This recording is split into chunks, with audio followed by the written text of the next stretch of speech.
Hello everyone, I hope all of you are safe and healthy during this pandemic. So far we have seen the transport and plans, the introduction part. We have studied about diffusion, the modes of transport. We started with the simple diffusion, then we saw facilitated diffusion. We took the different examples for this and we spoke about the channel proteins which are very important for facilitated diffusion. So we saw that in simple diffusion and in facilitated diffusion there is no expenditure of energy and it is quite passive. Okay. So today we move on to active transport. So here what do you mean by active transport? It is a transport of substances across the membrane. So from the membrane, you have the membrane over here, cell membrane. The molecules that are here in one position have to move across the membrane using these channel proteins or your membrane proteins, and for this there is expenditure of energy. Usually you get to see the active transport when it comes to uphill transport. What do you mean by uphill transport? Uphill transport is the movement of substances from their region of lower concentration to their region of higher concentration. So if you have to, here you require energy because you know in diffusion it is a movement from a region of its higher concentration to a region of its lower concentration. So passively it will be moving, whereas when you come to your active transport, it has to move from a region of lower concentration to a region of its higher concentration. If you have to compare it to something, this has got nothing to do with concentration over here. Just imagine if you have to compare it to something. You are in the middle of a river. ಒಂದು ನದಿಯಲ್ಲಿದ್ದೀರಿ. ಆ ನದಿಯಲ್ಲಿ ನೀವು ಸುಮ್ಮನೆ ಇರುವಾಗ ಆ ನದಿ ಒಂದು particular ಡೈರೆಕ್ಷನಲ್ಲಿ ಅದು ನೀರು ಫ್ಲೋ ಆಗ್ತಾ ಇರ್ತದೆ. The water flows in a particular direction. So if you passively sit in the water, what happens is along with the water current, you will be moving. You don't have to spend any energy. ನೀರಲ್ಲಿ ನೀವು ಸುಮ್ಮನೆ ಕೂತ್ಕೊಂಡಿರುವಾಗ ಆ ನೀರು ಯಾವ ಡೈರೆಕ್ಷನಲ್ಲಿ flow ಆಗ್ತದೆ ಅದೇ ಡೈರೆಕ್ಷನಲ್ಲಿ ನಿಮ್ಮ body ಕೂಡ ಮೂವ್ ಆಗ್ತಾ ಇರ್ತದೆ. ನಿಮಗೆ ಅಲ್ಲಿ ಯಾವುದೇ ಎನರ್ಜಿ ಸ್ಪೆಂಡ್ ಮಾಡಬೇಕಂತ ಇಲ್ಲ, ಪ್ಯಾಸಿವ್ಲಿ ಮೂವ್ ಆಗ್ತಾನೆ ಇರ್ತೀರಿ. Whereas if you have to swim against the water current, so water is moving in this direction and you have to swim upstream, let us, you are moving against the water current, you will have to spend a lot of energy. So just like that we have active transport where there is transport of substances across the membranes using your energy, and usually this is from a lower concentration to a region of its higher concentration. When is the transport rate maximum when it comes to active transport? The transport rate is maximum at its saturation point. Now what do you mean by saturation point? Saturation point is that point when all the protein transporters are used up. Your carrier proteins that are there, these are highly specific. They carry only a particular type of molecule. They will not go for any other molecules. Just like when you come, as I said, if you have a particular flight going to Mumbai, okay, you want to go to Hyderabad, you can't go to the pilot or go to the airport authorities and say, I want to go to Hyderabad, so divert the plane to Hyderabad. No, you cannot. You have to go in that plane to Mumbai itself. So just like that, you have this carrier proteins. ಈ ಪ್ರೋಟೀನ್ಗಳಿದೆಲ್ಲ carrier protein, ಇದು ತುಂಬ specific ಆಗಿದೆ. ಅದು ಯಾವ ಮಾಲಿಕ್ಯೂಲ್ಸನ್ನು carry ಮಾಡಬೇಕು ಅದನ್ನೇ carry ಮಾಡ್ತದೆ. ಒಂದು ಬಸ್ ಬೆಂಗಳೂರಿಗೆ ಹೋಗಬೇಕಾದ್ರೆ ಆ ಬಸ್ ಬೆಂಗಳೂರಿಗೆ ಹೋಗ್ತದೆ. ನಿಮಗೆ ಬೇರೆ ಕಡೆ ಹೋಗಬೇಕಂದ್ರೆ, ನಿಮಗೆ ಬೆಳಗಾಮಿಗೆ ಹೋಗ್ಬೇಕಂದ್ರೆ ಆ ಬಸ್ಸನ್ನು ಹತ್ತಿ ನೀವು ಬೆಳಗಾಮಿಗೆ ಹೋಗಿ ಅಂತ ಹೇಳಲಿಕ್ಕಾಗೋದಿಲ್ಲ, ಯಾಕಂದರೆ ಅದು ಬೆಂಗಳೂರು ಬಸ್. ನೀವು ಬೆಂಗಳೂರು ಬಸ್ಸಿಗೆ ಆ ಬಸ್ ಬೆಂಗಳೂರಿಗೆ ಹೋಗ್ತದೆ. So just like that the carrier proteins are highly specific. And these are highly sensitive to inhibitors which act on the protein side chains. So a brief comparison of simple diffusion, facilitated diffusion and your active transport. So what are the properties? We are just comparing these three modes. So we will see special membranes are required. Where? Only for facilitated diffusion and active transport. You don't require any membrane proteins for simple diffusion. Highly selective. So the membrane proteins are highly selective. Since you don't require any membrane proteins over here, in simple diffusion, this is not applicable. Whereas when you come to facilitated diffusion and to the active transport, your membrane proteins are highly selective. Just like that, the transport proteins that are there, they get saturated. That is a facilitated diffusion and an active transport. This is not applicable to diffusion, simple diffusion. Uphill transport with the expenditure of energy is seen only in active transport. Though in facilitated transport you have the presence of membrane proteins, they do not spend any energy. This is a passive means, where this is active, where there is expenditure of energy. Since there is expenditure of energy in active transport, uphill transport can be done only over here. Okay. Energy requirement in the form of ATP is seen only in your active transport. In facilitated diffusion as well as in your simple diffusion, there is no energy expenditure. So basically, if you see, these properties are not applicable for simple diffusion, whereas when you come to facilitated diffusion, your requirement of membrane proteins which are highly selective and get saturated is seen under facilitated transport or your facilitated diffusion. The facilitated diffusion does not show uphill transport because this is a passive process, whereas in uphill transport there is expenditure of energy. Whereas when you come to your active transport, all five are applicable. It requires special membrane proteins which is highly selective as well as gets saturated, and it shows uphill transport, that is from lower concentration to higher concentration, because there is expenditure of energy. Plant water relationship. What is the relationship between the plant and the water? We know that water is the elixir of life. What do you mean by elixir of life? It is the fluid of life.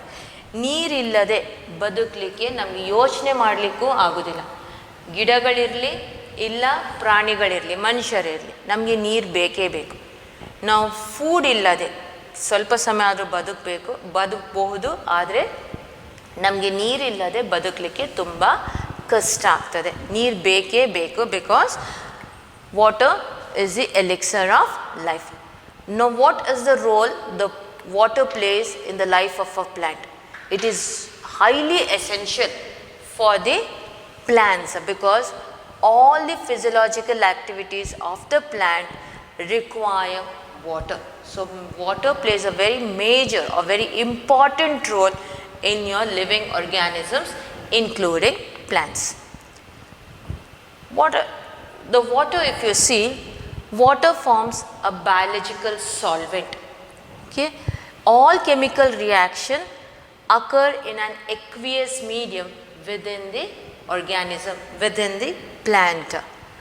Water forms the bulk of the living cell and constitutes about 90% of the protoplasm.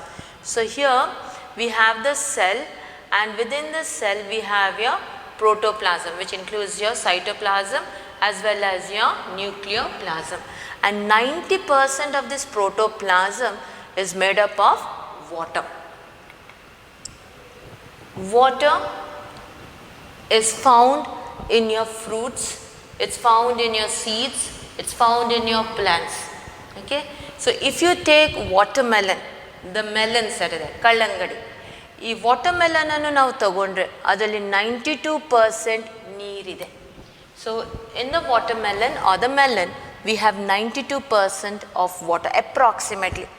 That is why when you eat a lot of watermelon, you have that urge to empty your bladder. ನೀವು ಕಲ್ಲಂಗಡಿ ಜಾಸ್ತಿ ತಿಂದರೆ ನಿಮಗೆ ಆಗ ನಿಮ್ಮ ಬ್ಲ್ಯಾಡರನ್ನು empty ಮಾಡುವಂಥ urge ಬರ್ತದೆ. That is because it has a rich source of water. Nearly 92% of it is made up of water. If you take herbaceous plants, the small plants that are there, the herbs if you see, only about 10 to 15% of the fresh weight is a dry matter. Rest of it is water. If you take the plant as such, it has the woody parts as well as the soft parts. In the woody parts, you have water, but very little amount of water is present, whereas in the soft parts, you have more water content. Seed, bijagalu, these are living, isn't it? These are alive and they respire. How are they able to show respiration? Because they have water content in it. Though when you look at a seed, it appears to be very dry, but it has some amount of water within it which helps in the survival of that particular seed. Mature corn plants that are there, they absorb almost 3 liters of water per day. Corn, isn't it? Zea mays, that is it, the corn plants.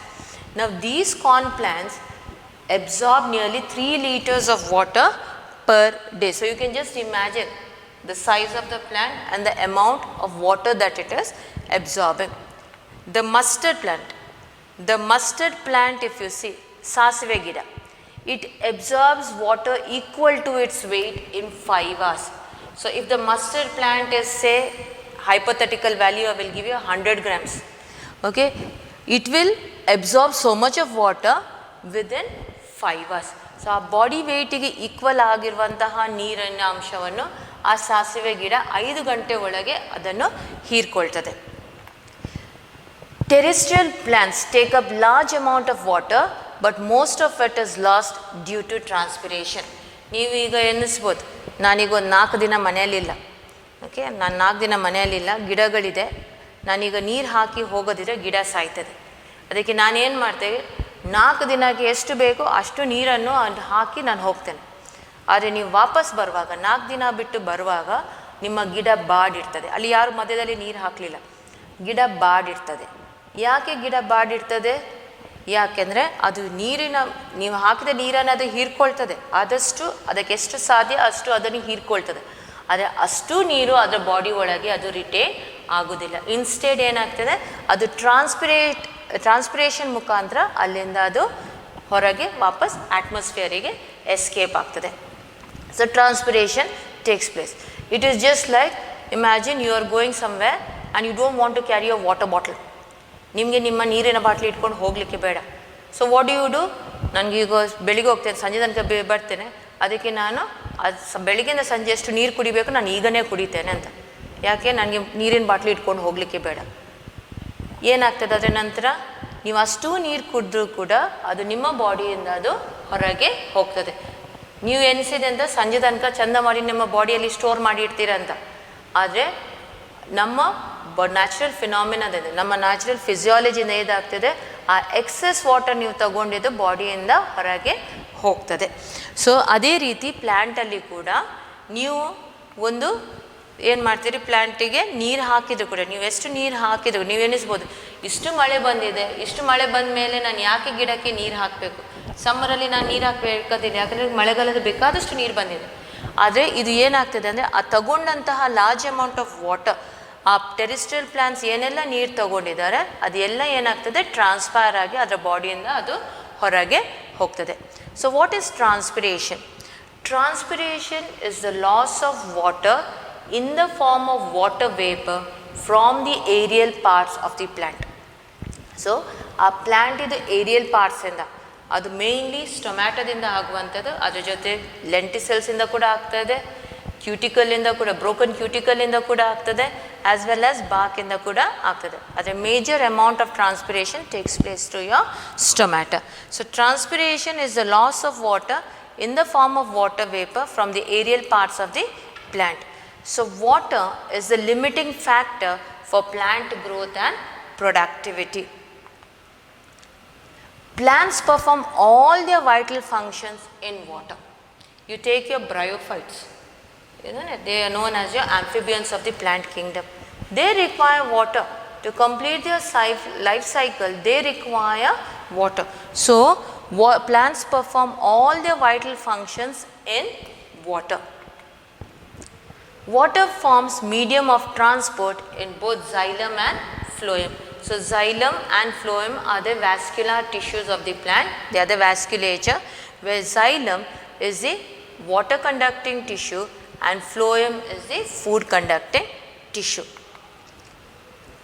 Water imparts turgidity to the cell, and turgidity provides rigidity and mechanical support to the plants. So here you can see this is a plant cell. Okay, this plant cell that is there, when there is water within the vacuole, it stretches out. The tonoplast stretches out, thereby giving a rigidity to this cell. And when the water content is less, when you don't water, what will happen? This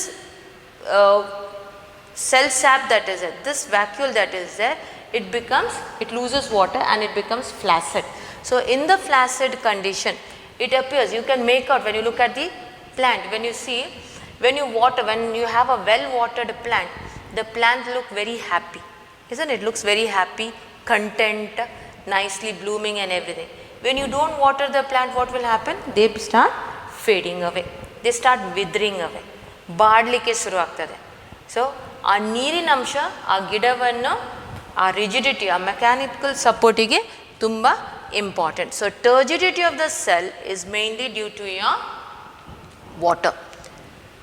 Turgidity of the plant cells, that is it promotes your plant growth. That is why water is very important. Turgidity of the cell is also responsible for opening and closing of stomata. So your water plays a very important role when it comes to your opening and closing of stomata. So stomata has the guard cells. So when there is enough water, the guard cells become turgid and the stomata open. Thereby transpiration takes place.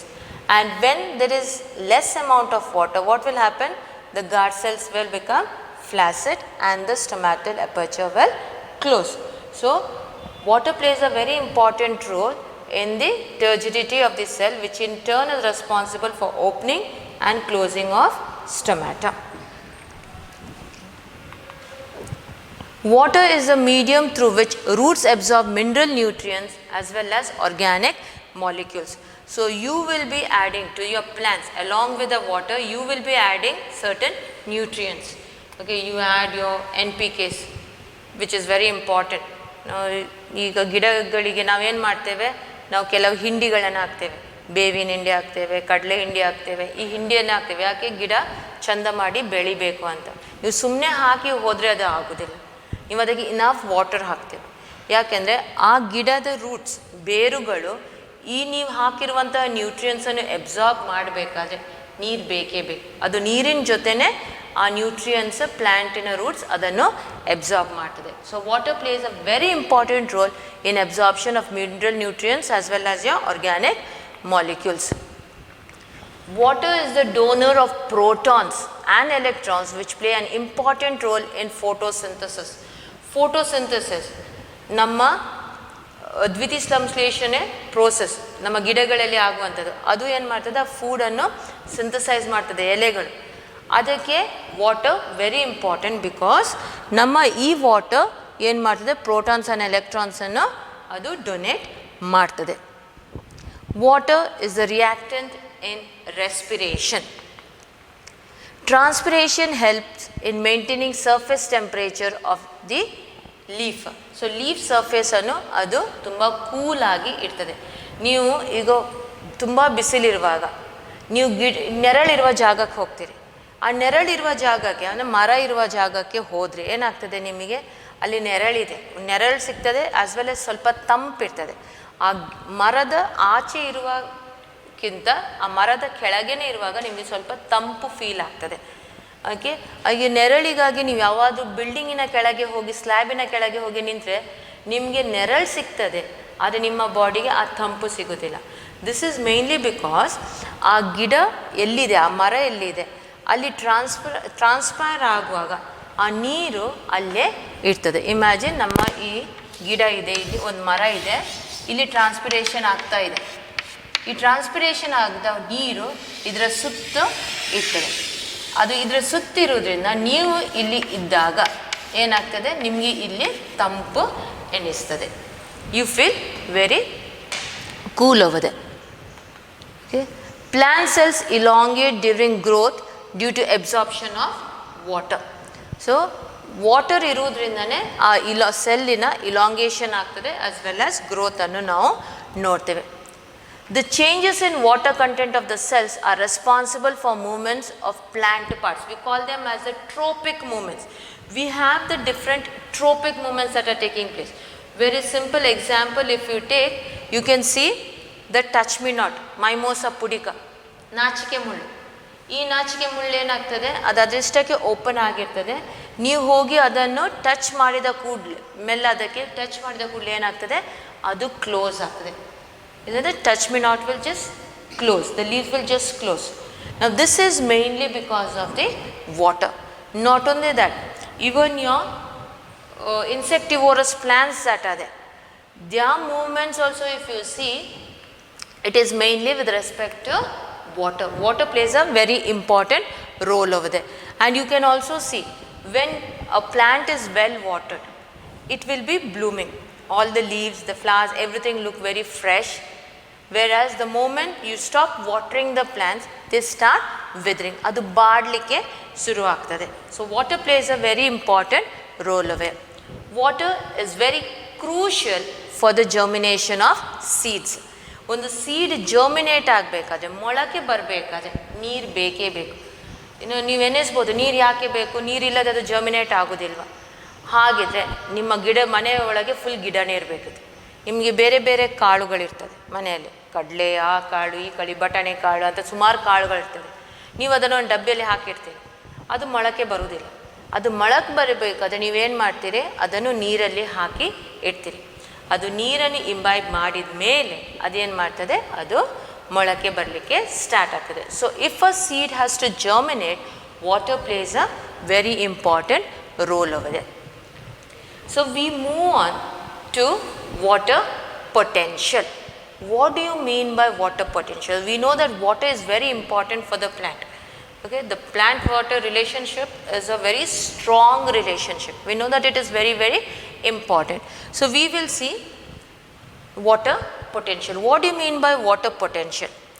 Water potential is the difference between the free energy of water molecules in pure water and that of water in a solution under standard conditions of pressure and temperature. So it is basically the differences of free energy. Now how do you represent water potential? We represent water potential using our Greek term psi. Okay, we represent using psi. So psi is your representation of your water potential. How is this expressed? You know what is the SI unit for it? For everything we have the units, isn't it? We have joules and so on. So how do you express your water potential? Water potential is expressed in either pressure units like Pascal or in bar. So what is bar? How much is a bar? 1 atmosphere is equal to 1.01 bar. Now this is just for your reference. Always remember, water potential of pure water is 0. As you are adding solutes to it, okay, the water potential goes on reducing. Always pure water has here, imagine this is the bar, this is positive values, this is a negative value. Water potential of pure water is always 0. As you are adding solutes to it, the purity of water decreases because you are adding solute to it and making a solution out of it. So as you are adding solutes to it, what will happen? The water potential goes on reducing, and as a result you will start getting a negative value. So always remember, the water potential of a solution is always less than 0. So it is always a negative value. A little about the water molecules. If you see the water molecules, they have kinetic energy. and they keep moving always. They are in a rapid and constant movement. Always they start showing random movements. It is not a very organized movement like a military going on in a line. It doesn't go like that. Instead, it is a very random movement, and it is a quick and rapid and a very constant type of movement that you get to see in the water molecules. Remember, greater the concentration of water, greater is the kinetic energy or water potential. So, pure water has the greatest water potential, and water potential of pure water is always 0. So, that is the greatest. As you are adding solutes, as you are preparing a solution, what will happen? It will go on decreasing. So, it is always a negative value. What are the components of water potential? So, water potential basically comprises of solute potential and the pressure potential. For your reference, you have one more potential which forms your water potential known as the matrix potential. But this matrix potential is highly negligible. Because it is negligible, we usually do not consider matrix potential. So, the components of the water potential is solute potential as well as your pressure potential. What is solute potential? Solute potential that is there, it is represented as psi s. You represent it as psi s, and this solute potential is produced when you add solute to the water. As you are preparing the solution, imagine we have pure water here where the your water potential is 0 because it is pure water. You are adding salts to it and you are preparing a solution. So, as you are adding salts to it, what will happen? A solute potential is formed and your water potential goes on decreasing, because of which water potential of a pure water is 0, but of a solution it is always a negative value. So, solute potential is produced due to the solute in the water. This is also called as the osmotic potential, and it is always a negative value. Pressure potential. What do you mean by pressure potential? Pressure potential is represented as psi p. It is represented as psi p. Now, this is the pressure exerted on the cellular contents by the cell wall when the cell is in turgor. So, always pressure potential is equal to wall pressure, and this is always a positive number. It is a positive number. So, solute potential is a negative value, whereas your pressure potential is a positive value. Water potential of a cell is always affected by the solute potential as well as the pressure potential. So, you represent your water potential as a sum of solute potential as well as your pressure potential. Remember, this is water potential, this is solute potential, and this is pressure potential. Pressure potential is always a positive value, whereas solute potential is always a negative value. Now, just we will see a simple example.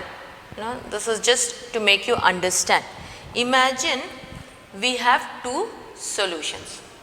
Okay, we have a cell A and a cell B. We have two solutions, and these are placed adjacent to each other. So, we have A, one cell A, and one more cell which is placed next to it, which is B. Now, from where to where is the movement of water taking place? Water has to move from one cell to the other. So, from where to where will it move? Will it move from A to B or B to A? So, this water potential plays a very important role over here. So, just imagine cell A has a solute potential of minus 10 bars. This is just to make you understand about your water potential. So, imagine cell A has a solute potential of minus 10 bars and a pressure potential of 6 bars. So, when you take it in the formula. We have water potential is equal to solute potential plus pressure potential. So, minus 10 plus 6 is equal to minus 4. This is the value. Remember, this is not there in your syllabus. This is just to make you understand how the water flows from when two cells are present based upon the water potential. This is very important for your competitive examination. So, we have your cell B. Now, cell B has a solute potential of minus 16 bars and a pressure potential, we have a pressure potential of 8 bars. So, cell B has solute potential of minus 16 bars and your pressure potential of minus 8 bars. So, when you take it in the formula, you are going to get the water potential as minus 8. So, A has got minus 4 and B has got minus 8. Now, why did we get a negative value? Because the solute potential is always a negative value, isn't it? So, minus 8 is greater or minus 4 is greater. We know that water moves from a region of its higher water potential to a region of its lower water potential. So, the higher value is minus 4 and lower is minus 8 because this is a negative value, it is not a positive value. So, water will move from A to B. So, it is always, remember, water potential, based on the water potential, the water moves from a region of its higher water potential to a region of its lower water potential. This was just an example to make you understand the concept. Okay. We move on to the next mode of transport, that is osmosis. What is osmosis? So, if you go back to diffusion, what is diffusion? It is the movement of molecules from a region of its higher concentration to a region of its lower concentration until an equilibrium is attained. So, when you come to osmosis, what is osmosis? It is the movement of water or solvent molecules from a region of their higher chemical potential or concentration to a region of their lower chemical potential or concentration across a semi-permeable membrane until an equilibrium is attained. So, they move across a semi-permeable membrane. You have a semi-permeable membrane coming into picture over here. When you come to simple diffusion, there is no semi-permeable membrane. Okay. What do you mean by a semi-permeable membrane? It is a membrane which allows certain components to pass through it, not everything. It is not impermeable. In case of an impermeable, it does not allow anything to pass through it. Okay. So, we have a semi-permeable membrane, and here this semi-permeable membrane plays a very important role in the process of osmosis. It is a movement of molecules from a region of its higher concentration to a region of its lower concentration until an equilibrium is attained. So, here you can clearly see. Now, basically when we come to plants, we will be talking about the water molecules. Okay. You must have studied in your lower classes that it is a movement of solute from a region of its lower concentration to a region of its higher concentration. But here I am saying it is a movement from a region of its higher concentration to a region of lower concentration. Please do not get confused. We are talking about water molecules over here, not the solute molecules. It is the same thing, only thing is the terms that we are taking is different. Imagine we have two solutions over here. Okay, we have a solution A and a solution B. Now, imagine solution A, that is there, it is pure water, whereas solution B, that is there, it is sucrose, sugar solution is there. So, if you are taking A solution and a B solution which is separated by a semi-permeable membrane, imagine we are taking pure water over here. So, when you are talking about pure water, what is the percentage of water molecules? It is 100%. We are talking about 100% molecules. Whereas, when you come to solution B, it is your sucrose solution. So, it is a 10% sucrose solution. What do you mean by 10%? 10% is sugar and 90% is water. Here it is 100% is water, isn't it? We are talking with respect to water molecules. We are talking with respect to water molecules. So here, in case of your osmosis, what happens? Water moves from a region of its higher concentration to a region of its lower concentration. Water. So where is the water more? In A it is more. So water from A will start moving into B because the concentration is less over here. Here the concentration is more, and this is occurring across a semi-permeable membrane. Clear? Okay.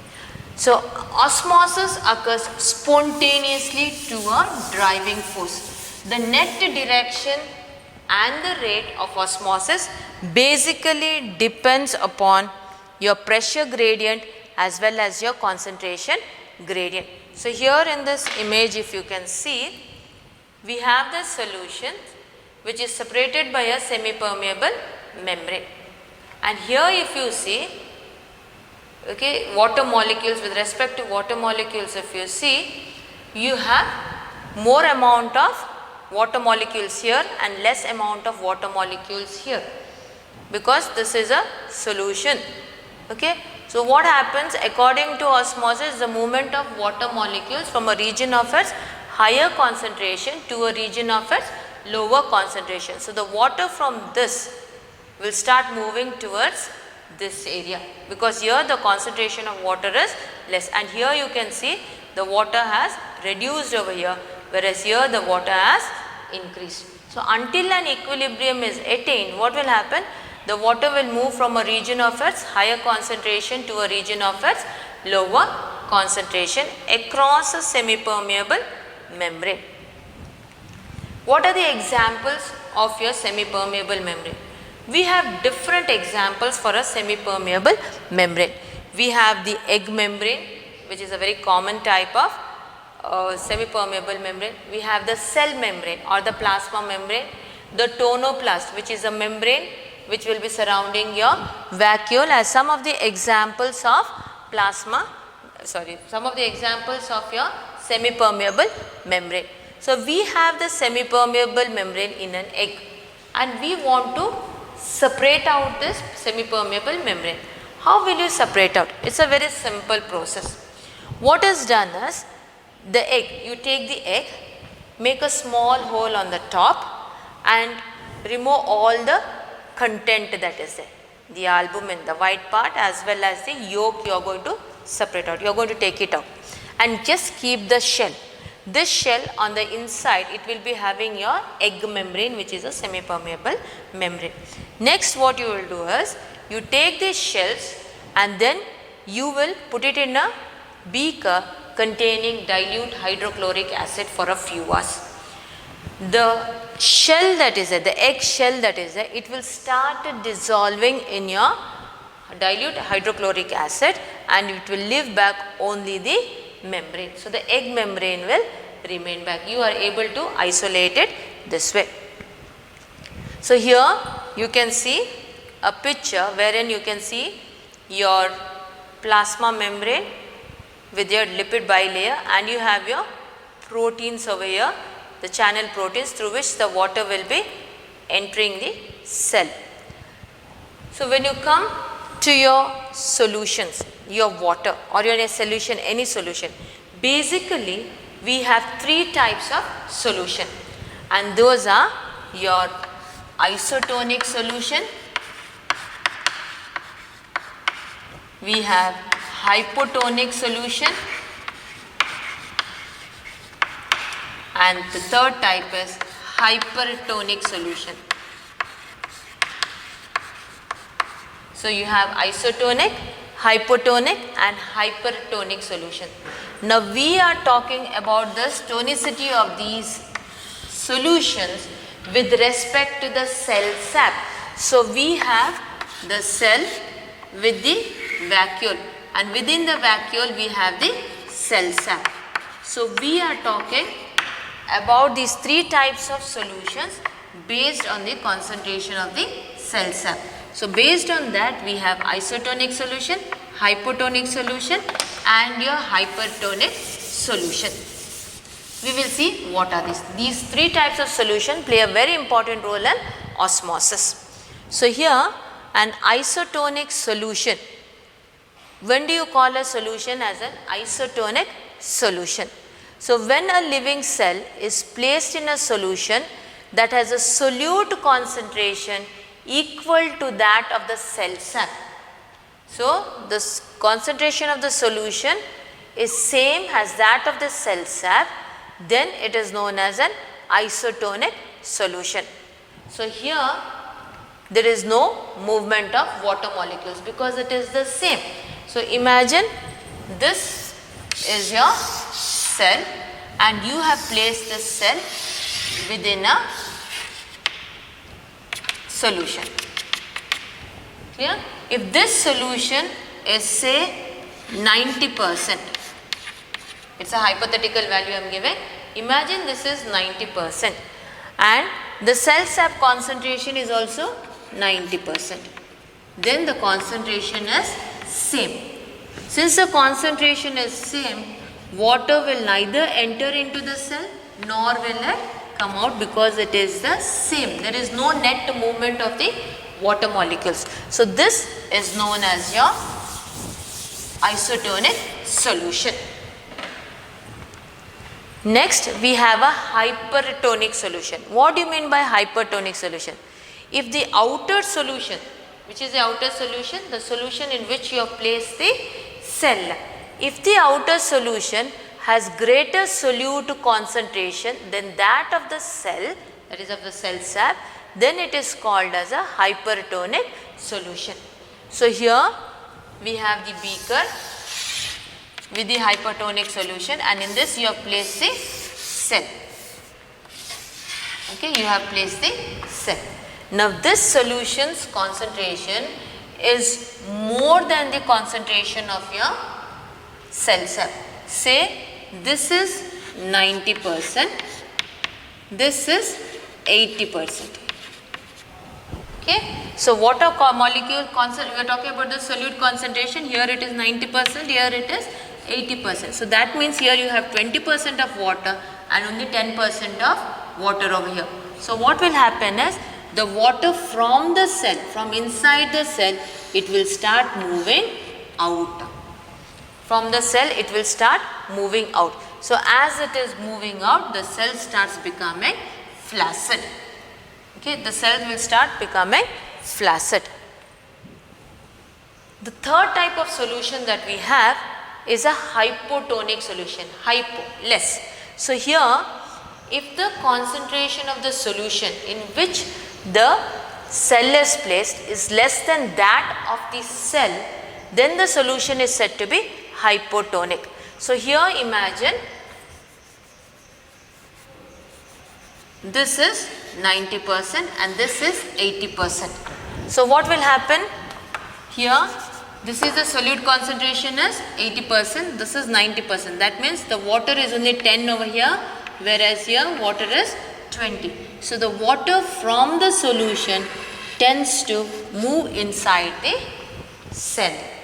Okay, so from outside it is moving inside. This results in the movement of water into the cell. So if you see the three types of solutions that we have, basically we have three types of solutions, that is we have your isotonic solution, hypotonic solution and hypertonic solution.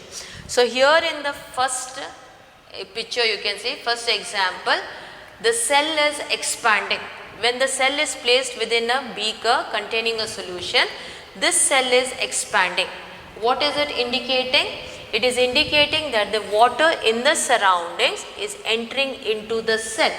So what is the tonicity of the cell or the tonicity of the solution? This has to be a hypotonic solution. It is a hypotonic solution because the water concentration is more over here and the water concentration is less over here. Solute concentration is more over here, isn't it? So because of which the water from the exterior is entering into the cell. So, this first beaker is an example or it is an indicator of your hypotonic solution. In the second figure, if you see, you can see that the cell is shrinking. So, the cell has shrunk means the water from the cell has moved into the solution that is present in the beaker. So, it is an indication that this solution that is there, it is your hypertonic solution. The concentration of this solution is more than that of the cell sap, because of which the water from the cell is moving to the exterior. And in the third one, if you see, you can see that the cell is as it is. There is no changes. The changes have not taken place.